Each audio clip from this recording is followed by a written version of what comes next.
Race 2 of the BMW IBSF two-man bobsleigh World Cup. The first weekend of the season is double two-man duty at Sigulda in Latvia. The World Cup returning to the Latvian track for the first time in 14 years. And in the interim, it apparently has got no easier to drive. Hello, everybody. I'm Martin Haven. Alongside me, a woman with first-hand experience of this track, Anne van Nieuwenhuizen from Belgium. And Anne, we've got a really mixed-up first heat, and again, the track proving tricky. Very tricky. I saw my teammate Ivo crash out of 13. It was his second crash in the second race. It's not a fun feeling to see your teammate crashing out. And then in third place we have Christoph Hafer, who has his second World Cup start. He was in ninth place at the start and drove a really good run. He had the highest top speeds and drove himself into third place. Only 700ths of the leader. Very nice run of Christoph. In second place we have Oscar Skippermanis. Second best start. No, he actually started faster than Francesco in this one. He had the best start, really nice looking run, but just gave it a bit away at the bottom of the track. He's very close, only 200ths of a second off the pace. And in first place we have Francesco. Second fastest start, a little slower than yesterday where he pushed a push record with 482 to 491 today. Had a bit of a rocky run, not what we're used to seeing from Francesco. If he puts it together in the second run, he might go away from the competition, but so far it's a very close race with only 2 and 700ths in second and third place. Exactly right. Francesco Friedrich with Martin Grotkopp behind him and 700s covering the top three. Is it possible that rookie Christoph Hafer could win on his debut, beating the Olympic and world champion? Or can Latvia finally get a win out of this weekend with the last shot? Oscar Skippermanis. What about the rookie Bredikin? 1600s behind in fourth place. He might have a shot. Nico Valter 1700s. Dominic Dvorak might even end up on the podium from sixth position. Some of them disappointed with this weekend. Ivo de Bruin, obviously, after crashing again today, he won't go in the second heat, we're learning. And Alexander Kazyanov having a disastrous weekend. There is Kazyanov. Well, temperature hovering around 3 degrees positive earlier on, now saying -2. Ice temperature won't have changed much, and it's very different from how it was at the beginning of the training week last week.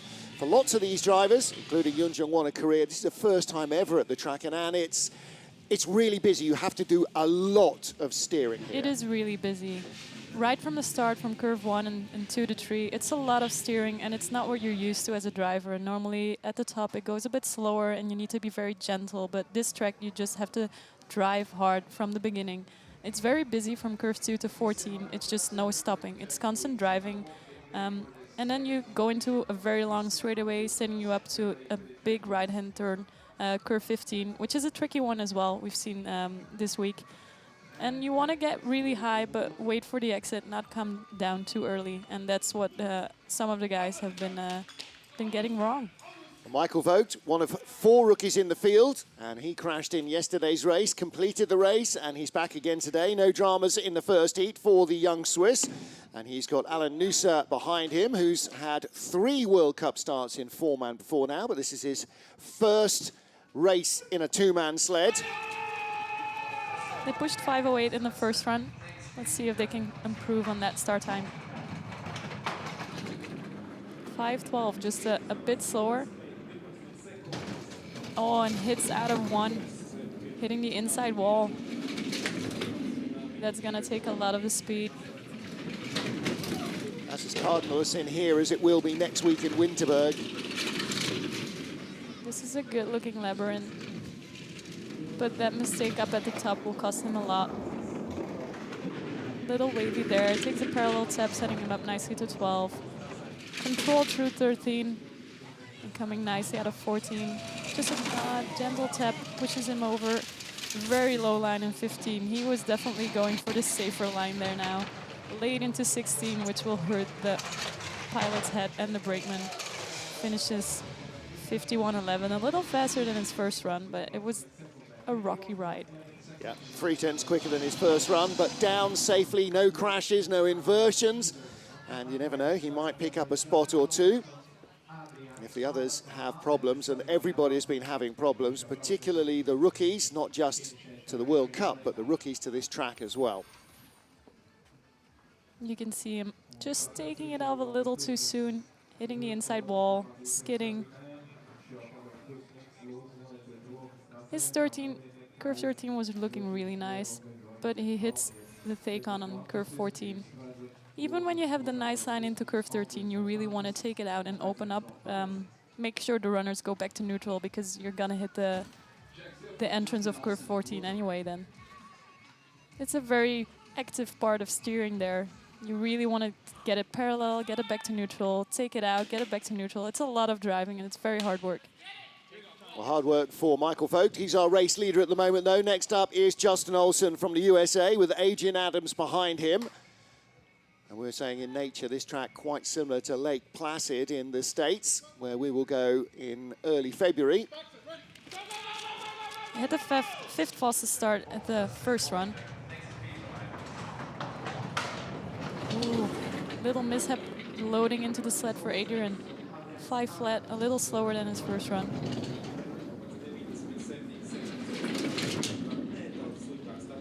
This is looking very nice. No tap going into curve 4. And nicely out of 6 into 7. Good looking labyrinths. Was 4400s ahead of Michael Vogt, now 74. The first wave in 11. Now, does the gap survive or does it come back down? Not a bad straight, but just a long drift. We saw that from the American sleds yesterday. You saw him try to correct the skid off. And that's taking him up high, losing a lot of speed. Well, he'll hold his position ahead of Michael Vogt. The gap almost exactly what it was before the run, as he records a 51.13, 200ths of a second slower than Michael Vogt on that run, so he survives on his first heat advantage. Done and dusted for Sigulda. I think he'll be happy he can get out of here. I think possibly so. You can see Adrian just losing his balance a bit, and then he's already out of the groove when he still has to load. So that's rocking a bit going into curve 1. And there you can see going late into 16. That's a very painful one. Shooting up there. It's a lot of driving to make sure you don't touch the roof. All right, so double 2-man duty done. Double 4-man next weekend in Winterberg. Next up is Billy Meyerhans of Switzerland with Cyril Bieri behind him on the brakes. Better place the 2 Swiss sleds in yesterday's race and again today. Needs one more tidy trip down this track. 5.14, exactly the same as in his first run. Nicely to curve 1. A little bit of a wave in 2, but avoids the wall going into curve 4. Ooh, hard hit going into curve 6. Unlike current leader Olsen, Meyerhans has raced here before in 2015. He said that's a few years ago, feeling a bit rusty. Oh yeah, he's waving there. Had a late tap going into 12, but controls it through 13. Nice straightaway. Yeah, 3300s up, and that keeps the speed alive. 122, 123 maybe at the top, 122 and a half. Across the line, good run, 50.64, 500ths of a second quicker than his first, and consistency is what counts here. One good run and one loose don't help. To have 2 decent runs. Exactly. That's the key to performing on any race.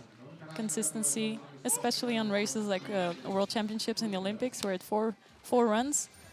Yeah. One bad run can just kill everything you build in the other ones. Big bump there at the top of the track on the take-on. They're pretty severe here, aren't they? They're a little rounder than they were in training last week, but even so. Yeah, that 5-6 transition is one of the reasons that they don't do 4-man races on this track. It's just so narrow. Yeah. The front of your sled is already in curve 6, while the back is still in curve 5, and it's just very rough. Well, next up, Alexander Kazyanov. And he was 100th of a second behind 13th place Yun Jong-won. He has 1100ths over Billy Meyerhans of Switzerland.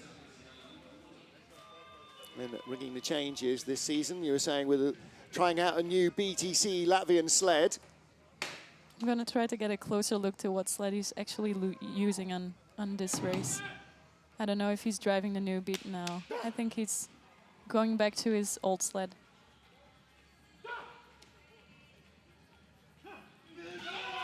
So pushed with Alexei Pushkarev yesterday. And they finished a disappointed 13th. They are 14th at the moment. 5:12 getaway.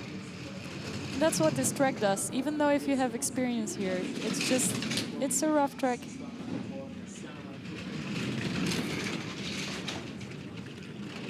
So far, it's a nice looking run.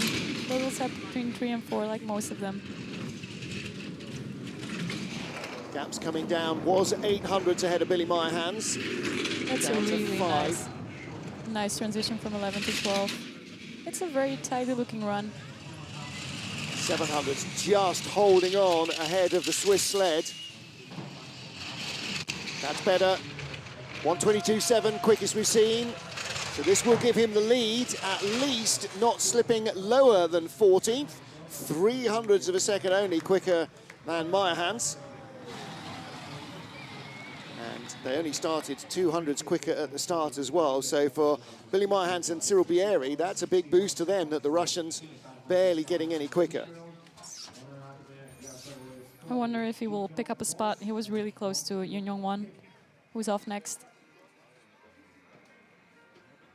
A nice smooth load from both men. And here you can see trying to control his sled. He feels like he's gonna skid around. Yeah, busy work with the runners. But he feathers those little touches just to straighten it up. Alexander Kazhinov, the leader, from Billy Meyerhans and Justin Olsen. 13 sleds to go, second two-man race of the season. Double two-man weekend here in Sigulda in Latvia. Double four-man weekend in Winterberg a week from now. Yun Jong-won of Korea, the four-man silver medalist at his home games in Pyeongchang, is on the block.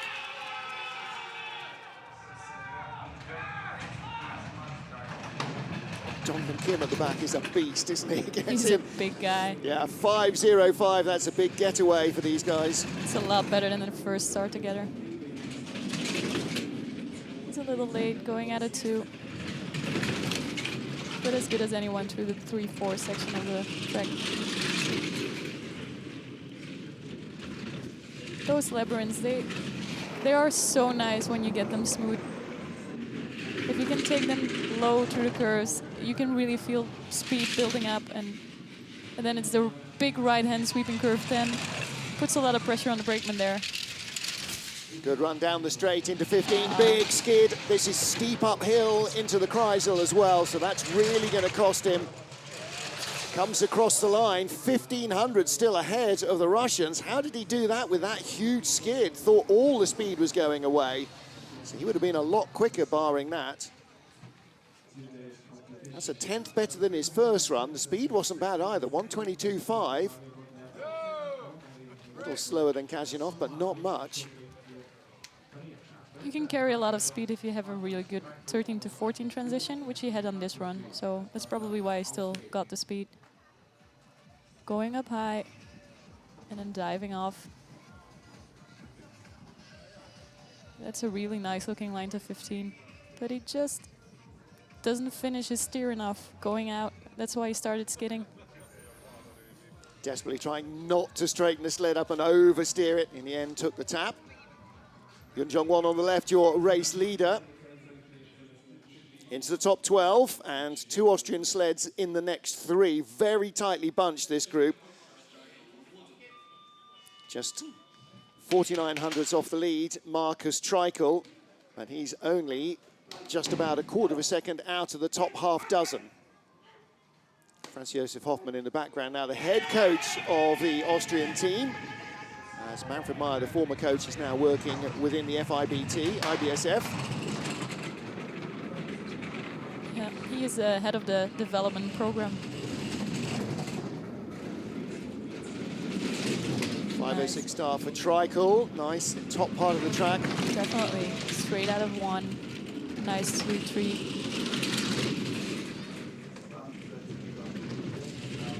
He was 800s ahead of 1. He's out to a 10th in front on total time. It's a really nice looking run so far. A little wavy in 13, but hangs on. That's a good straightaway, but the gap is down. He's losing time on this run to Yun Jong-won. Needs a good exit here, gets a much better run up to the Kreisel, and that adds a little bit more speed than the Korean sled had. He has the lead at the line. It's a whisker. 50.49 is 200 slower than 1 went, but he had 800s in hand and so still has a slender lead. But this, Anne, is where we get into the very tight group of sleds from 6th down to 12th, and any mistake here is going to cost you. Yeah, we're going to see some people move up or down the rankings now. Aw. Very nice load. The two of them getting their hands in. There's a lot of shoulder to get into a very, very narrow cockpit there, isn't there? There's a minimum width that the cockpit opening must be to allow humans to get in, but it's not as wide as most of the bobsledders. Well, next up, Maciej Lūcis of Poland, only 400s in front of Markus Treichel. And this is to try and climb up into the top 10.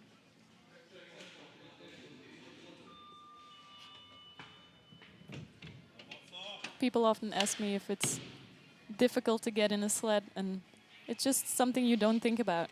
When they see a sled, they're like, whoa, this is tiny. How do you get in? I'm like, the men who weigh 100 kilos, 105 kilos, they get in the same sleds. Yeah, absolutely right. And you don't think about it because you've done it so many countless times, but sitting and watching it, it's never anything less than magical that they manage to get in so often without any disasters. 5:02 getaway, just the same as he did in the first run. It's a really nice looking run so far. Tiny tap before going into curve 4, a little bit of a bump going into curve 6, but he's carrying the speed he built at the start. 1600s, and a nice looking curve 11. Parallel tap setting him up nicely to 12. Bit of a wave through 13, but he gets it out. And nice and straight going into 15, really getting low behind the cowling.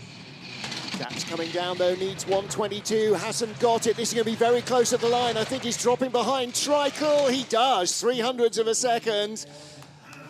Yeah, it was close, but you could see, although he wasn't loose or out of line, the speed wasn't there. Very tight. And that's what you can see sometimes. Some drivers get through the really nice lines, but they do it with a lot of driving. And sometimes when you let it run and take the hits, it can be faster. And the only way you find out is by trying it, and then it's too late to untry it. So he slips 1 spot into 2nd place. Markus Treichel leads Maciej Lūcis and Yun Jong-won. And we have 10 sleds still to go here. The final race of the weekend in Sigulda in Latvia.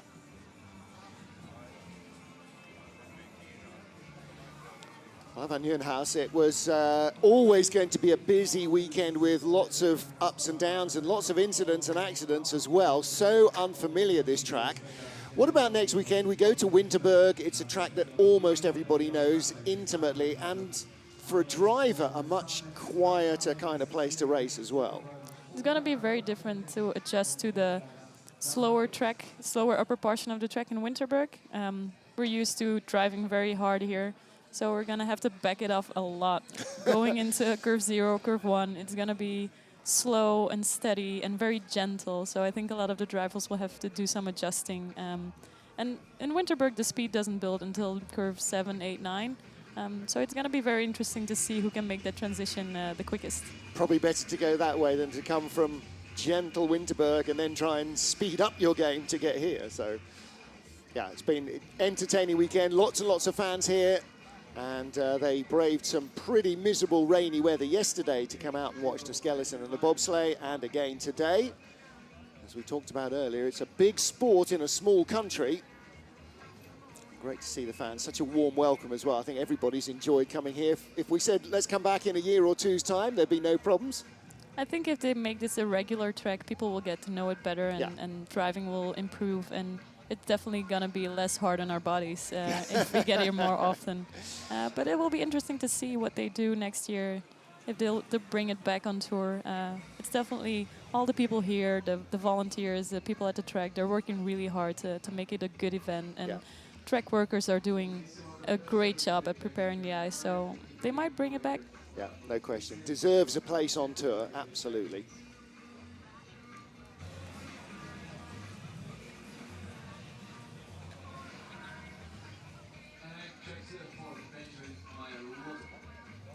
Ten sleds to go in the two-man race at Sigulda, Latvia, the second of the season. There are your current leaders from Austria, the Marcuses, Markus Treichel and Markus Gluck. And at the line, the man who finished in the medals yesterday, Benny Meyer for Austria with Markus Sammer.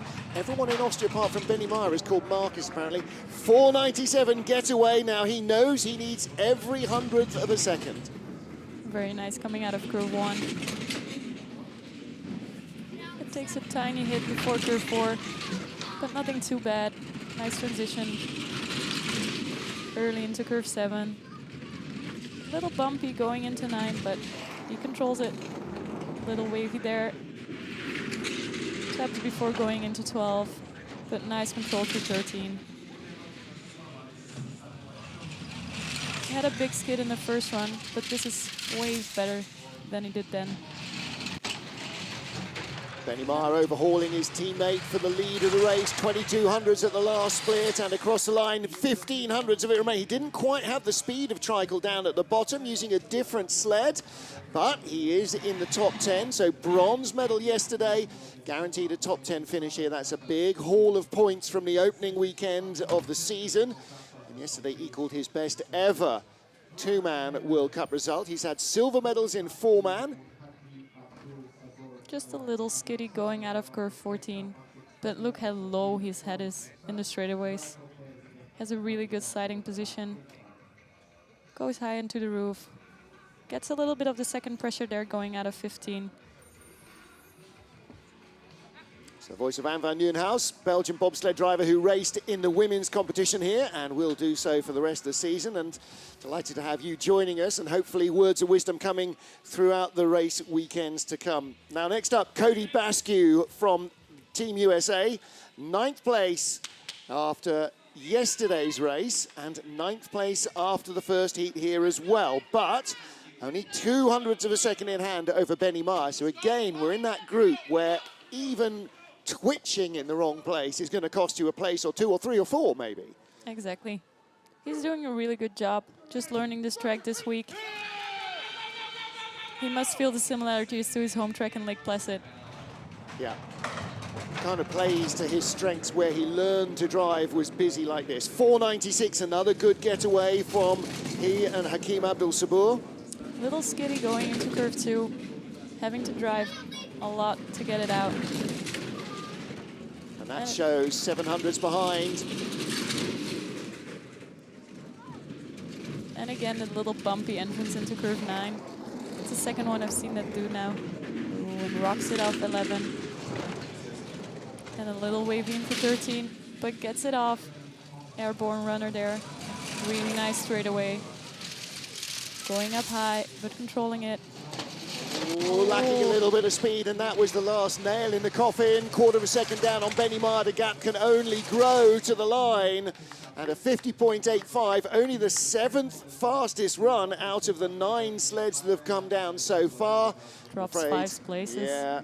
That was the loose training run that crept into the race program. So yeah, walks away from that in disgust. He's not happy with that. No, very frustrated with that. Well, you know, first time ever at this track. You're going to expect some mistakes to creep in. He just hoped he'd eradicated them all and wanted to stay in the top 10. You could see a big wave in curve 11, a little bit of a backslide there, and then hitting hard into 12, and then catching that second pressure out of 15, trying to correct it, but then just steers into a skid. Yeah, saw both the women's sleds doing that in the US program in their race. But next up is Maxim Anjanov of Russia. 8th place here. And he finished in 5th yesterday, having been in contention for the medals. Couldn't quite hang on in the second heat. Now, can he reverse that and move up the order? He is in a very tight group of sleds. 200s in front is 7th, 400 is 6th, and a 10th away is a top 5 finish. As we just saw from Cody Bascu, it's very easy to give away time here. Finding it is an entirely different matter. 5:08 gives a bit of time away at the start, but it is faster than his first start of today. Looking nice at the top, avoiding a hit going into 4, but bumpy going into curve 6. That's a really rough transition. It's so hard to get right. Nice and loose through 10, controlling it through curve 11, taking the parallel hit. Nice and controlling 13. Watch the runner tips, not steering down the straight. The 900s behind Benny Meyer. 123 kilometers an hour, best speed we've seen. 124 nearly. He'll take the lead away from the Austrian sled by 800ths of a second. Well, that was big speed down at the bottom from the Russian. If you can get the curve 15 right, like go real high and shoot it out, and you can carry the speed, it's really helping you to get the momentum going into Kreisel. It was just under 77 miles an hour from Maxim Anjanov, fastest sled at the bottom.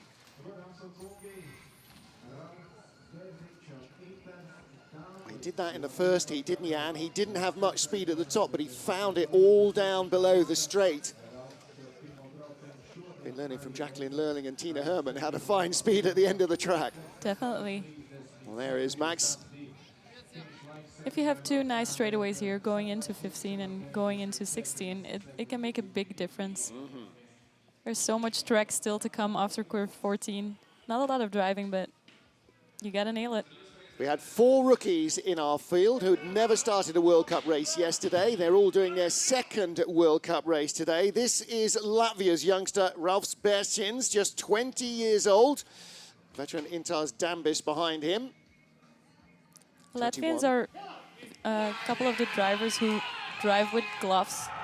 We don't see that around often. Francesco Friedrich does it as well, and the Latvians are one of the few pilots who drive with gloves. I guess that's just how you grow up, where whatever you start with, that's what you start with. Exactly. It's just what you're used to. Well, he took his first trip down a track behind the handles of a sled just 3 years ago when he started in monobob, but he had 9 years as a loose slider before that, so he spent a lot of time on this track. That's a very nice looking run so far. Has a lot of speed, avoiding the hit before going to curve 12. What a golden opportunity to make your World Cup debut on the track you grew up on. Look at this, a 10th ahead of Maxim Anjanov, needs the speed at the bottom. Really Hasn't got it. 121.8, that's 2 kilometers an hour down, just enough. No, not quite. 50.48, big cheer as he comes into the station from the Latvian crowd, but he slips behind by 300ths of a second. Well, listen, still 2 top 10 finishes on your World Cup debut. Can't argue with that, can you? No, that's an excellent way to start your World Cup. Well, he's second with 6 to go, so the worst he can be is 8th. He was 7th yesterday. Nice stuff. In fact, he was tied for 7th with rookie Christoph Hafer. Well, their sink off the block wasn't exactly ideal. Nice slow-mo. Yeah. Getting both hands on the cowling. Interesting, he lands on the back of the little seat back there and then slips himself, and you don't see many do that. Most try and miss the seat and go straight in, but again, whatever works for you. It is a faster way if you can get your legs in straight away, but he's a tall guy. It's not that easy. Long and rangy. So too is Dominik Dvorak. Long and rangy and getting more and more muscle packed on him with the season is Dvorak. Real standout race yesterday. Finished a fine 4th position. He's in 6th here. And 4th place is just 1200ths in front.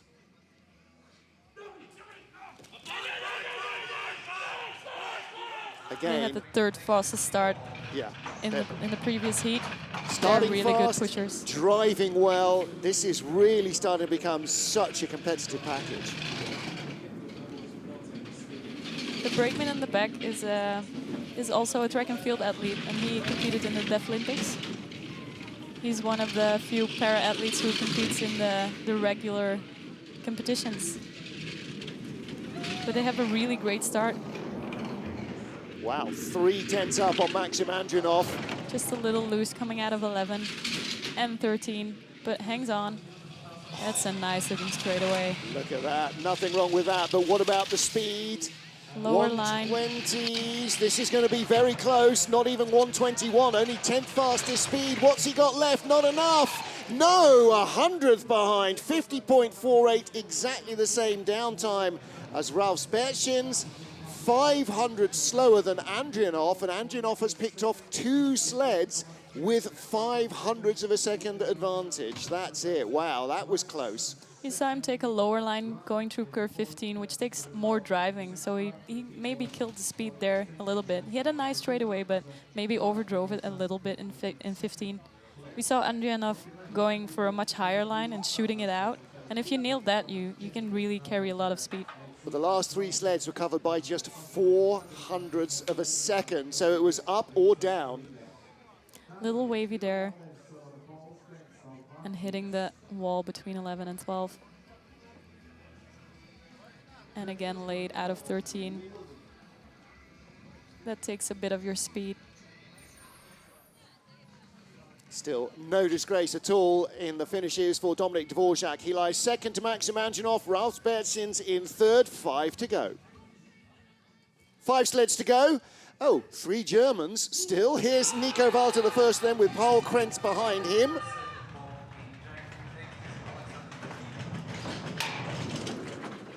.497, a little faster than his first getaway. 1/10 of a second out of the medals. He finished 6th yesterday. Little tap going into 4. You can see his backhand slide away. But he gets it under control through 7, 8. Nice and high through 10. Controlling the waves in 11. Avoiding a tap. Building his advantage over Maxim Andrinov. 3100ths. Is the gap growing? No, he's coming down a little. Andrinov nice straight away. Great. Takes it high. And that's going to carry the speed. Yeah. Decent speed, 122.3, not far away from Andrinov. That'll be enough to take the lead. Is it enough to get in amongst the medals? 50.40. So the last 4 of the last 5 sleds, 50.46, 43, 48, 48, and then 40. It's very tight racing. Isn't it, though? We These expect guys were this from so Winterberg close. next week with lots of ties and near ties to the 100th. It is a short track, so times are only 50-second downtime. It's very close. Only 40 seconds in a 4-man from the Damen start, apparently. That's a short run. That's true. I've never seen a 4-man go down here, actually. They do it from the ladies start, but... Yeah, Martins and Thomas Dukurs and the Latvian Olympic luge doubles duo, Juris and Andrus 6 went down in a 4-man together. I have no idea who drove. That must have been a battle in itself. 3 drivers. My guess would have been Janus Minnens. No, they all went down together. The 2 luges and the 2 skeleton athletes. Oh, so, really? Yeah. That's impressive. I know, and they made it. Next up is another of our rookies, the 3rd of 4, and we're just on the fringes of the medals. Could Alexander Bredikin on his World Cup first weekend get in the medals? He's 900ths away from bronze from the first heat. That's possible. He really had a good drive. He came from an 11th position start time to a 4th position downtime. 5:04, that's almost similar to what he did in the first run. Nice through 1. No tap going into 4. That's the nicest slide I've seen so far from any of the drivers. He gave away some time at the start, but he's catching up. This is going to be super tight. It's all going to be about speed down in the final That's corner. very wavy, but he controls the second wave. Just 300ths of a second. It's going to be very close again. 122, Tiny 123. skid. No. And skidding into curve 16. Fifth fastest speed, not enough to catch Nico Walter, slips behind. Oh, drops. Wow, that's a big drop down the order. Down to fifth position. Mind you, again, still World Cup rookie in the top 10 on a tough track. Still at no worse than 8th position. Yeah, he's got the Cody Bascu attitude, walking away from that one. Very unhappy with himself. It was a very nice looking run until he got out of 15 and started skidding. And it's going uphill, so whatever you do there, it's taking away so much time. Yeah. Well, good to see a young man who is annoyed that he doesn't hold his position and move up the order. You know, he's looking for medals already. Weekend #1 of his World Cup career. Well, next up is Christopher Hafer of Germany, another man who's used to winning. Silver medal in 2-man and 4-man in the Junior World Championships last year in St. Moritz. He was also the Europa Cup champion in 2-man and 4-man, and that's why he's in the German World Cup squad right now. So we know he can drive a 2-man, we know he can drive a 4-man. When he gets to a German track in Winterberg next week, will he also be challenging for medals? He's third after the first heat, only 700s away from the Olympic and world champion who leads. I'm not sure he's going to race in Winterberg next week, because they might bring out Johannes Lochner as well. But he's definitely doing well here. Might get away with a medal if he can produce as nice of a run as he did in the first one. This is looking a bit bumpier than his first one. 500s up. Christoph Hafer finished tied for 7th with Ralf Spertzins yesterday. Just dropping a bit of time. Clapping up curve 11. But good control through 13. Coming straight out of 14. Tiny amount in front of Nico Walter. 123, better speed than Walter had. Is he going to get to 124? Not quite. Second fastest sled. He will be in the medals on his rookie weekend. 50.43. That's impressive. Yeah, German 1-2. One more German sled to go. Can the Latvians stop a clean sweep in the 2-man race at Sigulda? He's in the medals, though. Wow. He's definitely happy with that. His first World Cup weekend, getting away with a medal. And it's not beyond the bounds of possibility yet. He might win it. There was only 700s covering the top 3. They have such a strong program.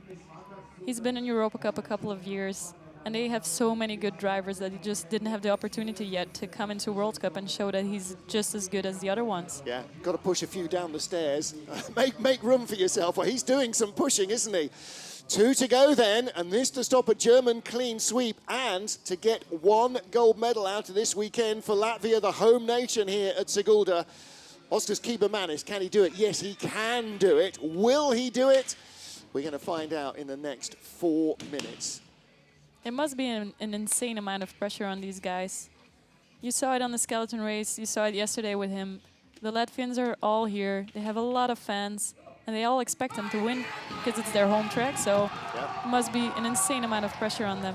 Well, the pressure, as you know, as a sportsman, comes from inside. You know, whatever everybody else wants, it's your internal pressure that gets you going. 4:88, that is a great start. That is the fastest of the competition so far. He is giving it everything. He was 200s off the lead. Really nice looking run so far.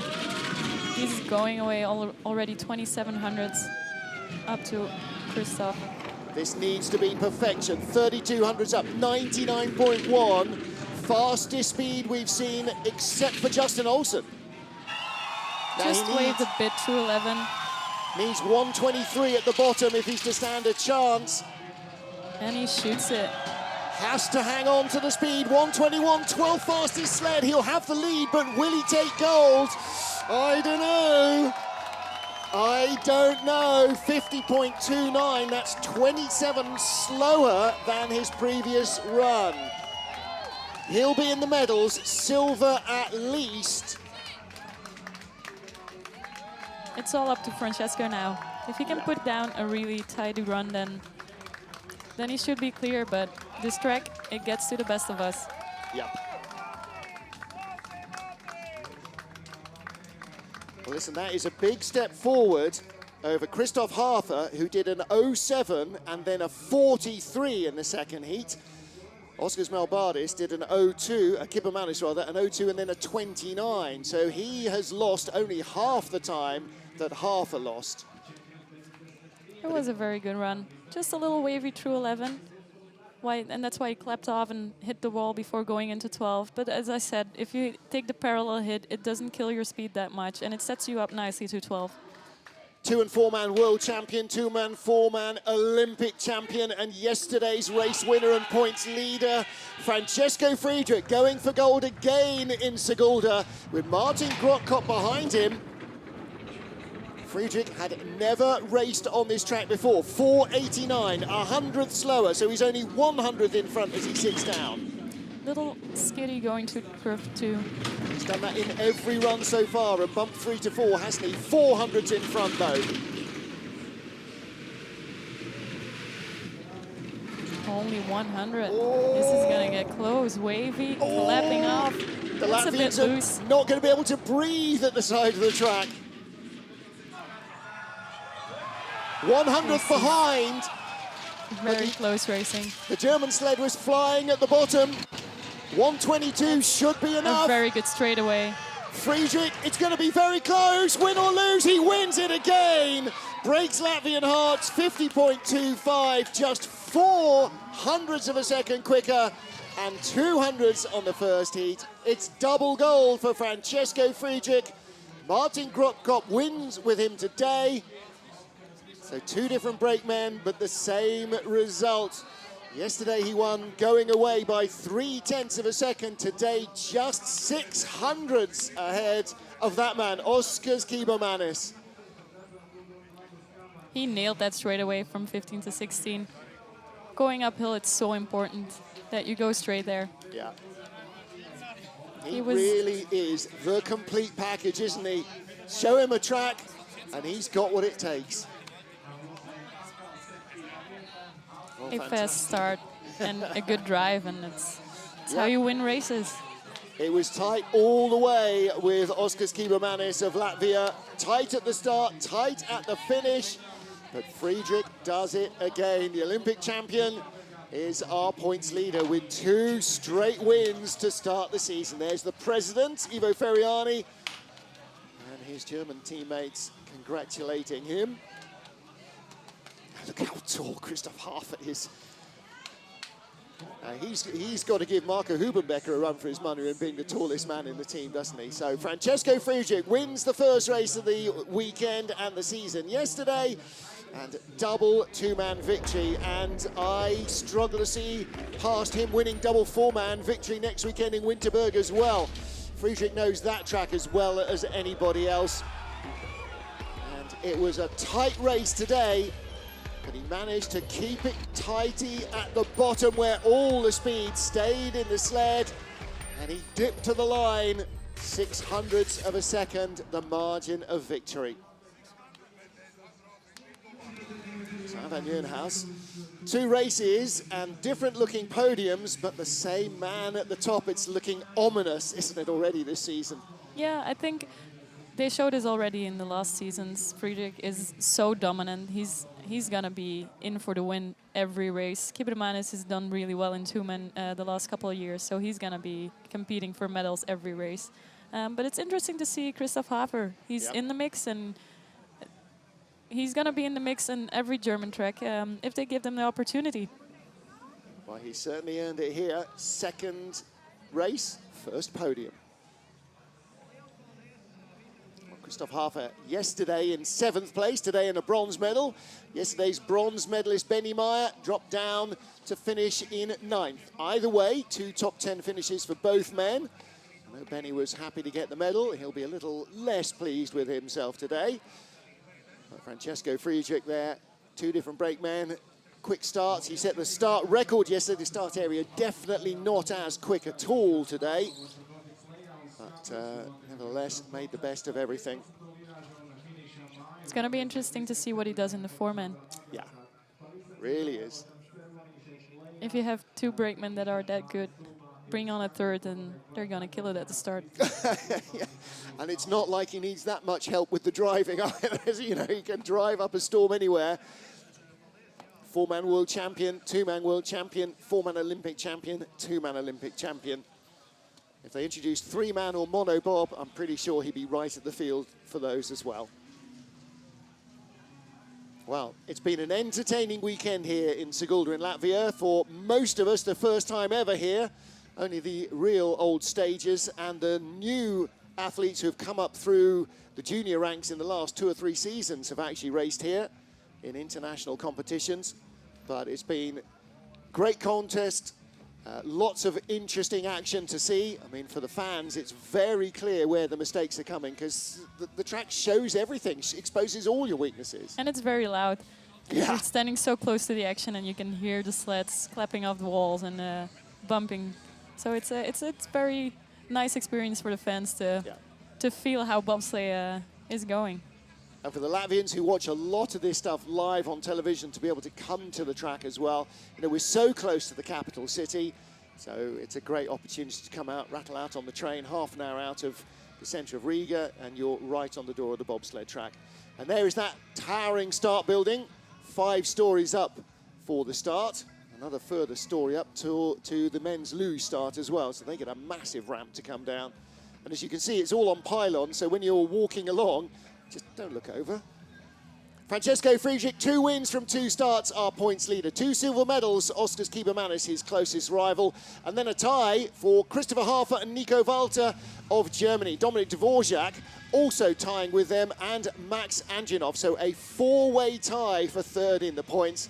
This is going to be a fun season. Benny Meyer, Ralph Bertsins, the rookie, and his fellow rookie all in the top 10, tied with Marcus Treichel, Matthias Luthi in 11th, Cody Bascu 12th, and some of the drivers who came here to a track they'd never seen before, except on video, producing some great results. But the greatest of them all, double race winner Francesco Friedrich. So taking a year off then, mentally, after the Olympic Games? No, I don't think he doesn't so. need it. He doesn't need it, does he? No, he's young and hungry. I think this was interesting for him. A new challenge, a new track. Yeah. It's when you've won so many races and know all the tracks, I think it's hard to get motivated, and this was definitely something that kept him interested. Every day's a school day, and he learned well. So Christopher Hafer on the right-hand side of your picture, Oskars Kiebermanis on the left, and in the centre is Nico Walter. So Francesco. Nico Walter, Francesco Friedrich, yeah, sorry. Reading bits of paper and not looking at the screen. Christoph Hafer, Tobias Schneider, bronze medal. Silver for Oskars Kiebermanis and Mattis Miknis. And the gold again for Francesco Friedrich. And today, Martin Grottkop joins him on the top step of the podium. Well, my thanks to Anvan Njurhaus and to Greg West and to Elizabeth Arche for their words of wisdom this weekend. Thank you also for joining us for our first World Cup weekend. As we say goodbye from Sigulda in Latvia. A week from now, we'll be doing it all again in Winterberg in Germany. I hope we'll have your company then. Till then, from the IBSF TV crew, I'm Martin Havens saying goodbye. We'll see you next weekend.